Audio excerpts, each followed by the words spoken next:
ከ3800 ኪሎ ሜትሮች በላይ መንፈሳዊ ዓላማ ያለው ሩጫ ተካሄደ። ከካቶሊክ ዜና ተቋም ያገኘነው መረጃ እንደሚያሳየው የጓዳሉፓና ፋኖስ ሯጮች ለእመቤታችን ክብርና ለስደተኞች ጸሎት ከሜክሲኮ እስከ ኒውዮርክ መንፈሳዊ ሩጫ እንዳካሄዱ ነው። በሜክሲኮ ለእመቤታችን የሚሰጠውን የክብር ስም ማለትም ጓዳሉፓናን ይዞ በየዓመቱ የሚካሄደው ይህ ሩጫ ዘንድሮም ጊዜውን ጠብቆ ተካሂዷል።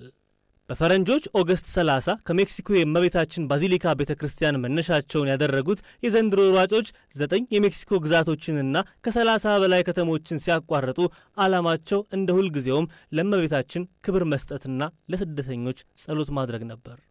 በሚይዙት ፋኖስ የሚታወቁት የጓዳሉፓና ፋኖስ ተጓዦች ፋኖሱ በጉዟቸው መሃል ጠፍቶ እንደማያውቅና የእምነት ብርሃን በተጨማሪም የስደተኞችን የጽናት መንፈስ እንደሚያመላክት በጽኑ ያምናሉ። እነዚህ የጓዳሉፓና ፋኖስ ተጓዦች በዘንድሮ ጉዟቸው 3000 ማይሎችን አቋርጠው ባሳለፍነው ሰኞ ኦክቶበር 27 ቴክሳስ መድረስ ችለዋል። ለ3 ቀናት ያክል እዚያው የሚቆዩ ሲሆን የከተማው ካቶሊካውያን በመስዋዕተ ቅዳሴና የባህል ልውውጦችን ባካተቱ ዝግጅቶች ተቀብለዋቸዋል።